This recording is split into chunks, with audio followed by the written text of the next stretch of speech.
Welcome everybody to the ultimate guide to Homer, the Iliad and the Odyssey. So the Iliad and the Odyssey are about very different things. The Iliad is about war and death. The Odyssey is about family and life. The Iliad occurs during the Trojan War, a war allegedly fought between the coalition of Mycenaean Greeks and the city of Troy in northwest Turkey, which allegedly got started over the stealing of a certain Helen, wife of King Menelaus of Sparta, by Paris, son of King Priam of Troy. The war lasted 10 years, and it was nearly derailed, allegedly, by a personal conflict between the greatest Greek warrior of them all, Achilles, and the chief commander of the Greeks, Agamemnon, over a war prize, a concubine. The war was ended by a trick whereby the Greeks offered a large wooden horse to the Trojans, but hid men inside who then hopped out once inside the city of Troy and opened the gates to the returning Greek forces who then sacked the city. On the other hand, the Odyssey is not a war narrative, but a folk tale. It's a story of one man, one hero's return home from this war, his Nostos. He travels throughout the whole of the western Mediterranean, finds the limits of the earth to the west and the underworld, loses his comrades to hubris, arrogance, and bad luck, meets monsters such as Polyphemus, Scylla, and Charybdis, the Sirens, and is waylaid for years by beautiful magicians and nymphs such as Circe and Calypso. Finally, Odysseus makes his way to the magical isle of the sailor Phaeacians, who finally transport him home to Ithaca. There he must test the loyalty and steadfastness of his family, Telemachus his son and Penelope his faithful wife. He must kill the suitors who are trying to marry his wife and steal from his son. Hi everybody, just a quick interruption here. This unit is the introduction to a full course, which I'm calling the Ultimate Guide to Homer.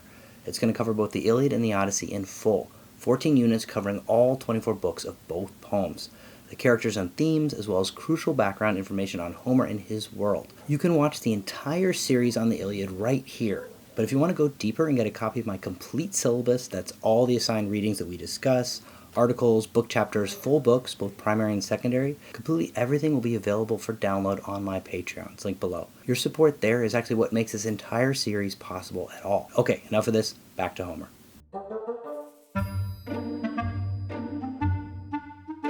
Traditionally, in the time of Plato and Euripides, these two poems were thought to have been composed by the same person, but they're actually very different in many respects, especially formal features and tone. For example, the Iliad is characterized by long, complicated, and beautiful similes comparing warriors to lions or storms, whereas the Odyssey is not. Apollo is the central god of the Iliad, whereas Athena is the central goddess of the Odyssey. Our main keys for interpreting Homer are going to be myth, literature, and history. But what does this mean in practice? Looking back from Homer, myth is the collection of orally transmitted tales, Heracles, Perseus, Achilles, which formed the basis of Homer's Iliad and the Odyssey.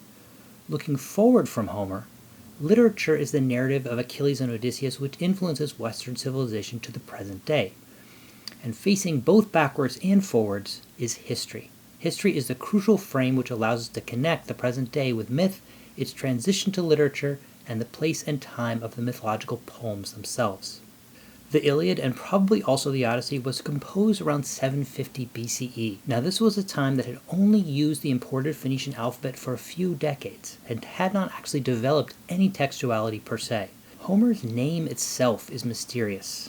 The Ionian name Homeros is a common noun used here as a personal name, and the etymology means guarantor or pledge, that is a hostage. There are actually many biographies extant of the poet. Most of these, however, contend that he was blind and came from Ionia, the west coast of Turkey, in the Aegean. We don't actually know if these are true. They almost certainly contain a lot of fabrication.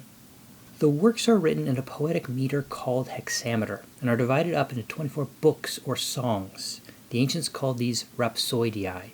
Now these songs are between 450 and 900 lines long, and they traditionally correspond to the 24 letters in the Greek standard alphabet.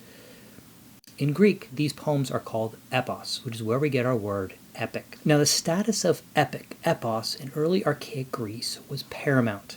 The saga of Troy was foundational in creating and inculcating the socio-political issues in archaic and classical Greece, in particular social stratification, morality, and religion. The epics focus on basic issues in religious life, community, and family, allow us to see into the past and reconstruct the world of Homer. The themes of the Iliad are war, death, friendship, and immortality. The themes of the Odyssey are home, love, freedom, and family. The Iliad structurally revolves around two central pillars, the rage of Achilles and the death of Patroclus. The poem manipulates time to create an incredibly dramatic narrative. It compresses a vast 10-year siege into a few weeks, focusing on a critical period in the war's 10th year. The plot of the Iliad comprises 51 days set in three main sections. Section 1 comprises days 1 to 21 and is told in books 1 to 2. It sets in motion the quarrel of Agamemnon and Achilles, the episode of Briseis, the rage of Achilles, and the appeal of the warrior's mother Thetis on behalf of her famous son. Section 2 comprises 4 days of fighting and is the core of the poem. These days revolve around the removal of Achilles from battle and ends with the death of Hector. Section 3 comprises days 28 to 51, and these deal with the aftermath of the return of Achilles to battle, the funeral of Patroclus, and the return of the corpse Hector to his father Priam. Agamemnon, the leader of the Greek forces in the Trojan War, took Briseis, a beautiful woman, as his prize. This act enraged Achilles, the greatest warrior among the Greeks, who felt that Agamemnon dishonored him. He withdraws himself from the fighting because of this, taking his myrmidons with him. As a result, the Greeks begin to suffer heavy losses. King Agamemnon reluctantly sends an embassy to Achilles, led by Odysseus, to offer the great warrior gifts and apologies. But Achilles refused the gifts and refused to return to the fighting, saying that his honor, his time, has been irreparably damaged.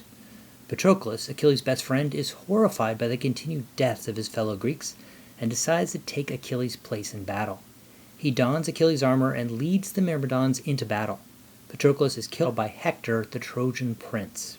Achilles is devastated by the death of Patroclus and vows to avenge his friend. He returns to the battlefield and wreaks havoc on the Trojans, killing many of their warriors, including Hector. After Hector's death, Achilles' rage begins to abate. He allows Hector's father, King Priam, to ransom Hector's body, and the Iliad ends with the release of Hector's corpse for burial. Now, throughout the poem, key conflicts and character developments are compressed and elongated at will by the poet. In fact, certain events occur outside the linear order of time in which they are presented. One notable example is the construction of the wall around the Greek camp. This is described in Book 5, but logically should have occurred much earlier. Similarly, the Tegoscopia, or inspection on the wall, is described in Book 3, and it's actually depicted as happening in the 10th year of the Trojan War, but actually it should have taken place much earlier. Holistically, the frame of the poems is Book 1 and 24. They restate and refine the poem's core themes and offer a sense of finality and closure to the narrative. Just as an example of these circular narrative structures, the contrast between Chryses' plea to Agamemnon in Book 1 is met with arrogance and refusal, while Priam's plea to Achilles in Book 24 evokes compassion and reconciliation. The scenes as a pair underscore the transformative power of empathy and the potential for human connection even amidst conflict.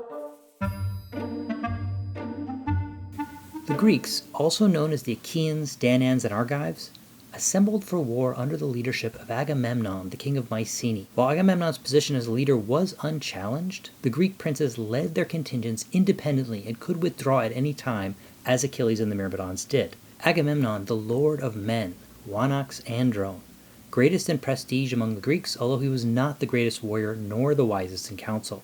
While a formidable warrior, he was surpassed by Achilles in combat. In Greek mythology generally, Agamemnon always represented a legitimate authority and power sanctioned by society. He had a complex character that elicited both admiration and criticism. His brother Menelaus, the king of Sparta, and his wife Helen, of course, played a pivotal role in the origins of the conflict. The story goes that during a diplomatic visit by Paris to Sparta, the Trojan prince deceived Menelaus and abducted Helen, sparking the conflict. Achilles and Patroclus were Myrmidons from Phthia to the north of Greece. Achilles was the mightiest champion on either side and a very emotional figure. Patroclus was a great warrior and the devoted friend and perhaps lover of Achilles. Their relationship is a major theme and central arc of the Iliad. The famous Odysseus, king of Ithaca, was the craftiest and wisest of all the Greeks. The story goes that when Agamemnon came to Ithaca to conscript Odysseus into the war against Troy, the great hero yoked an ox, plowed a rocky field, and pretended to be mad. One of the envoys, Palamedes, the only Greek to actually rival Odysseus in trickery, placed his infant son Telemachus in front of the plow, and the father Odysseus swerved aside, showing his sanity and making sure that he was included in the expedition to Troy. Troy is a great city led by a single king and helped by powerful allies. The city of Troy, or Ilion, was said to have been founded by Ilus, son of Tros, namesake of the Trojan people. Ilus received a sign from Zeus in the form of a Palladion, a sacred statue of Athena which was believed to protect the city. Now his son, Laomedon, cheated the gods Apollo and Poseidon out of their promised reward for actually helping to build the walls of Troy in myth. King Priam was son of Laomedon, and he in turn was the father of 50 sons and perhaps 12, perhaps 50 other daughters. Now, of these children, 19 were the children with his second wife, Hecuba. Hecuba is a tragic figure who most clearly represents the pain and loss that occurs with the fall of a community, the fall of Troy. Paris, also known as Alexander, was another son of Priam. The judgment of Paris refers to the famous golden apple inscribed to the fairest, Calliste, that sparked a dispute between the three goddesses, Hera, Aphrodite, and Athena. Zeus selected the Trojan Paris as the judge of this competition, and Paris favored Aphrodite's proposal, receiving Helen as his reward. Unfortunately, Helen was already married to Menelaus, the brother of the king of Mycenae, Agamemnon, creating quite a complicated situation. The Homeric Helen is a complex character, both blamed for the onset of the Trojan War and pitied and exonerated simultaneously for her misdeeds. In an alternative version of her story, a local myth from Sparta itself claims that she never even left for Troy and had a distinct life entirely at Sparta. Hector is the brother of Paris. He's the champion of the Trojans, brave and honorable. As a warrior, he's only excelled by Achilles, by whom he is killed in combat. His wife is Andromache, a daughter of Aetion, an ally of the Trojans who was killed by Achilles. The portrait in Book 6 of the Trojan family of Hector, Andromache, and their child Astyanax is one of the most moving and powerful parts of the poem. It's notable that the poet gives this scene to the losing side. Aeneas is the most prominent Trojan hero outside of Priam's immediate family. He belonged to a different branch of the royal family, the son of Anchises and the goddess Aphrodite. He's definitely not the equal of Priam in prestige, nor of Hector in fighting prowess. The god Poseidon actually prophesies that Aeneas and his descendants, now that Zeus has withdrawn his favor from Priam's family during the Iliad, will be the future rulers of the Trojan community. Through the famous Roman poet Virgil's Aeneid, he is prominent in Roman myth. Sarpedon stands out as the most prominent of all the Trojan allies. He hails from Lycia in present-day Turkey and is the son of Zeus and the Lycian princess Laodamia, and he is destined to meet his end at the hands of the Greek hero Patroclus. The god Zeus, despite his status as king of the gods, cannot alter Sarpedon's established fate, Moira, as it would disrupt the natural order of things. The Iliad begins with the word anger or rage, Manus. Now this anger is not simply human emotion, but a force which elicits significant consequences. The poem explores the depths of human emotion as Achilles grapples with his anger, grief, and the inevitability of death. A significant theme is the choice Achilles faces. Return home to a long life but without glory, the Greek word for glory is kleos, or die young at Troy and achieve everlasting fame through song. Achilles chooses kleos, a decision that aligns with the heroic ethos of the time. Our reading for this week by Naj defines heroes in ancient Greek tradition as humans, male or female, of the remote past, endowed with superhuman abilities and descended from the immortal gods themselves. This definition, interestingly, contrasts with our modern notions of heroism, which often emphasize moral virtue and selflessness. In ancient Greece, heroes were primarily defined by their extraordinary abilities, divine lineage, and their pursuit of glory, kleos, even at the cost of their own lives. While they might display courage and strength, their actions were not necessarily driven by altruism. In Greek mythology, heroes achieve a kind of immortality through the concept of kleos, which means glory or fame, particularly the kind that comes from epic poetry itself. Kleos acts as a record of the hero's deeds and ensures they're remembered for eternity, even though their mortal lives are finite. Additionally, kleos encompassed the poetry or songs that honored heroes and gods of the past, serving as a means of communicating the concept of the hero and simultaneously conveying the hero's outstanding qualities. The hero's driving force was the pursuit of this kleos. The belief that dying in a manner worthy of being remembered in song conferred a form of immortality. This idea is exemplified by Achilles' decision to remain in the Trojan War despite knowing that it would lead to his death. In other words, the eternal nature of his kleos outweighed the finite nature of his life. Achilles' Manus signifies an all-consuming destructive wrath distinct from ordinary anger. It suggests a powerful cosmic force with far-reaching consequences, shaping the events of the entire epic and impacting the entire community. This word is significant because it encapsulates the main subject of the entire poem, the ruinous anger of Achilles and his need for kleos. It wasn't just the mighty Achilles who was obsessed with this concept of fame. We see a minor character, Iphidamas, who similarly prioritizes kleos, abandoning his new wife to seek glory in battle on the side of the Trojans. In the song culture of ancient Greece, the kleia andron, the glories of men of old, held a profound reality. They were believed to convey genuine truths. Achilles believed that his potential kleos, specifically the epic that would become the Iliad, was as real as his own life. His choice to prioritize the lasting impact of his story demonstrates the belief that artistic representation, that is the poem of the Iliad, could transcend mortality itself. Homer is central to history primarily because of the status of epic in early archaic Greece. It was the prime mover in shaping cultural literature and art. It's not even an exaggeration to say that the social-political world of archaic and classical Greece was formed by the influence of Homer.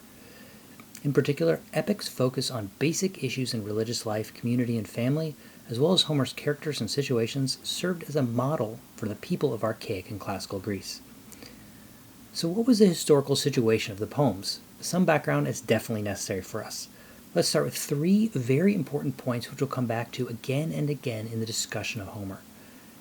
First, the Iliad and the Odyssey describe events taking place in the late Bronze Age, around the 13th to 11th centuries BCE. Second, they reach the form in which we have them in the course of the 8th century BCE. They were composed in the Iron Age.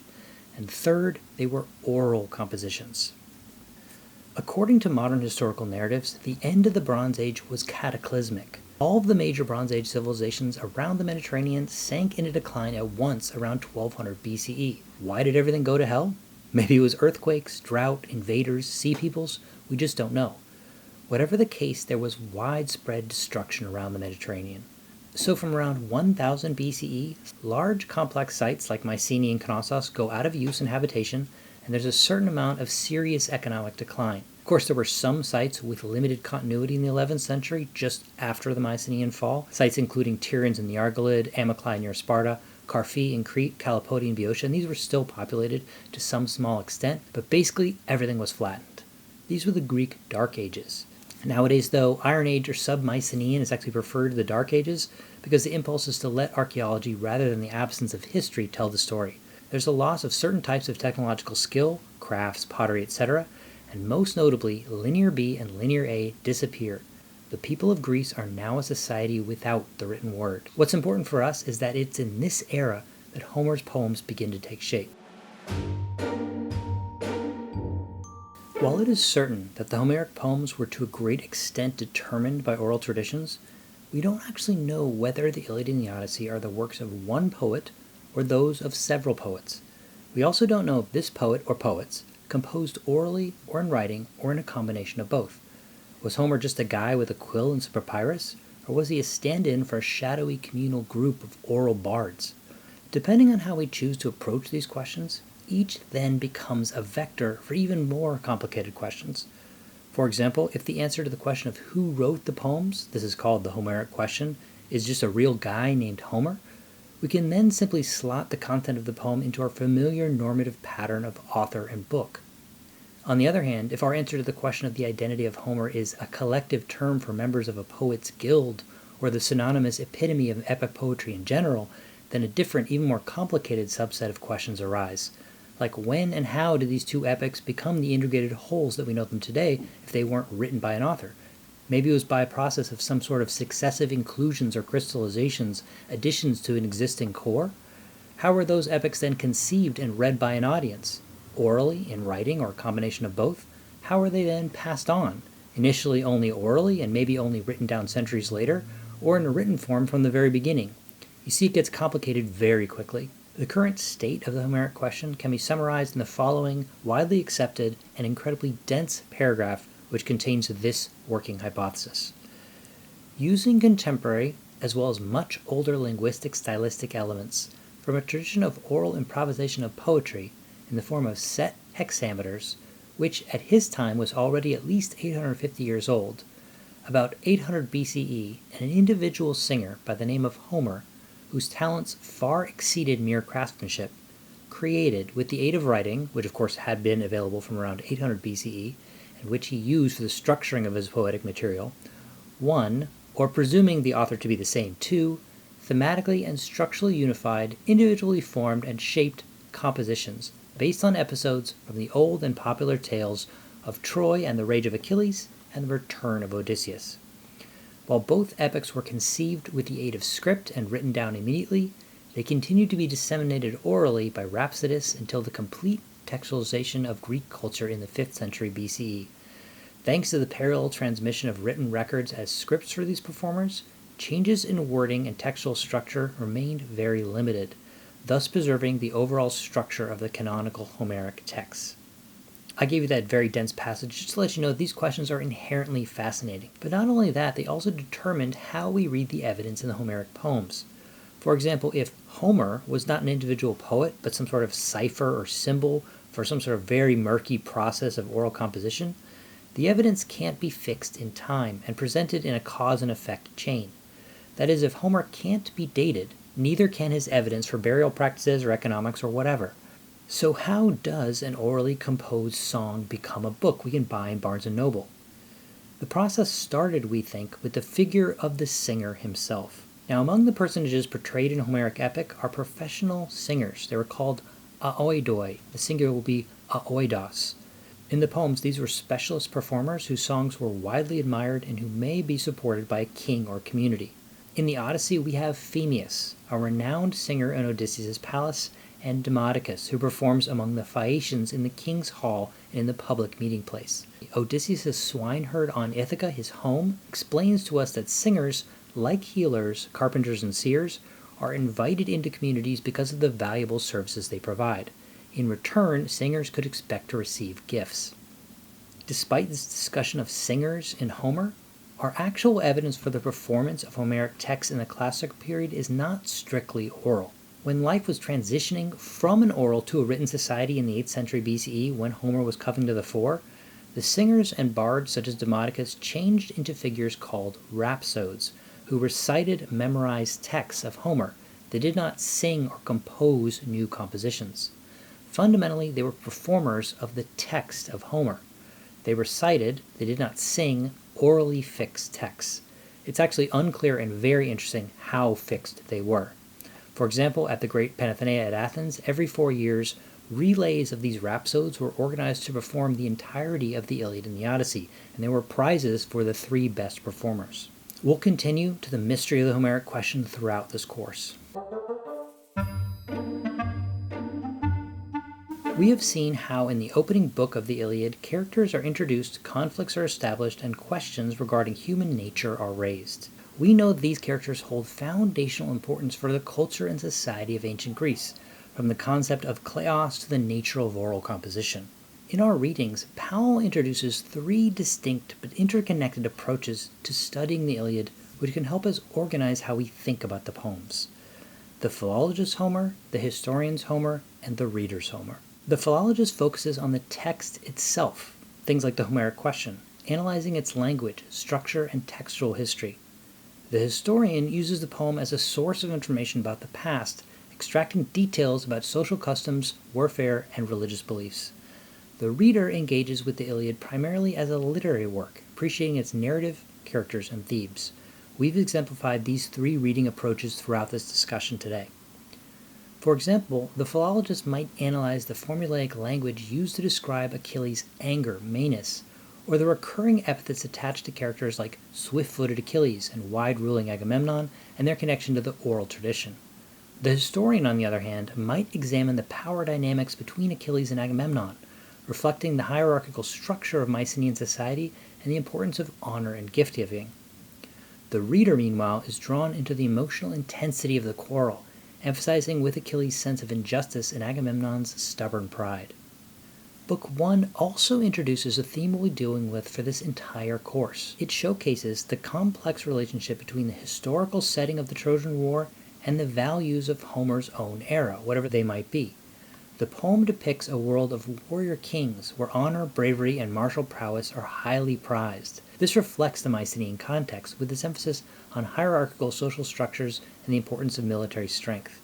However, the poem also explores themes of human fallibility, limits of power, and the destructive nature of unchecked anger, which resonated with the concerns of Homer's own time and our own. The Dark Ages were a period marked by social upheaval and a re-evaluation of traditional values. The Iliad, therefore, serves as a bridge between the Mycenaean past and the poet's present, as well as the audience's future. Okay, a final interruption. Thank you very much for watching. I hope you enjoyed it, and I hope you liked our very first unit of the Ultimate Guide to Homer. Again, if you want the full text to all of our readings, just go down to my Patreon page where they all can be downloaded there. See you next time, and thank you very much to my patrons.